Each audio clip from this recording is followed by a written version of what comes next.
धन्यवाद आदरणीय अध्यक्ष जी। कितना अच्छा होता कि सरकार पान मसाला के उत्पादन पर प्रतिबंध लगाने का विधेयक लाती और हम सभी उस पर चर्चा कर रहे होते। सिर्फ राजस्व इकट्ठा करने के लिए लोगों के जीवन से सरकारें कब तक खेलती रहेंगी? आखिर हम कौन सा भारत बनाना चाहते हैं? लगा के चोट मरहम की बात करते हो, जहर देते हो, फिर रहम की बात करते हो।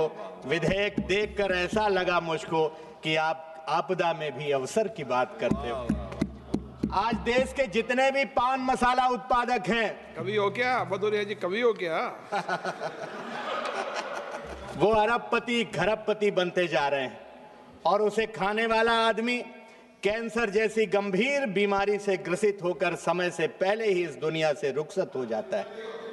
पान मसाला में कांच पीस करके मिलाया जाता है जो गाल में घाव कर देता है और वो कैंसर बन जाता है। सत्ता पक्ष की तरफ से ओपनिंग बैट्समैन आदरणीय जगदंबिका पाल जी को सुन रहा था तो बर्बत सच्चाई उनके मुंह से निकल गई। उन्होंने कहा कि ये विधेयक दुनिया की बिगड़ती अर्थव्यवस्था के झटके से निपटने में भारत की मदद करेगा।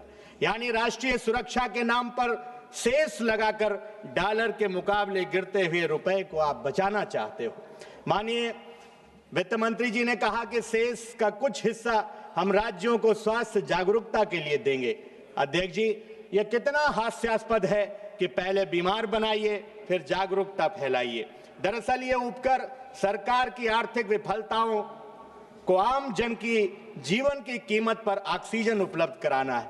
आप कभी स्वच्छ भारत उपकर, कृषि उपकर, शिक्षा उपकर लगाते हैं, परंतु सीएजी कहता है कि शिक्षा स्वास्थ्य उपकर के लाखों करोड़ रुपए खर्च ही नहीं किए गए। इसलिए आपका ये कहना कि सेस लगाने से कीमत घटेगी और खरीदार हतोत्साहित होंगे, मैं कतई सहमत नहीं हूं। आप कितनी भी कीमत बढ़ा लीजिए, ये जो पान मसाला की तलब है ना, ये नहीं छूटने वाली। लोग खूब खाएंगे और शान से कहेंगे कि मैं राष्ट्र की सुरक्षा के लिए खा रहा हूं। इसलिए आपको खूब राजस्व मिलेगा, बनाने वाले और अमीर होंगे, खाने वाले कैंसर से बेचारे मरते रहेंगे। इसलिए अध्यक्ष जी, मैं आपके माध्यम से सरकार से मांग करता हूं कि कैंसर जैसी गंभीर बीमारी का मुफ्त इलाज किया जाए। आपने समय दिया, बहुत बहुत धन्यवाद। श्री कीर्ति Chidambaram. It's Karthi, sir. Karthi Chidambaram. Yes, thank you, sir. Right. Thank you, sir.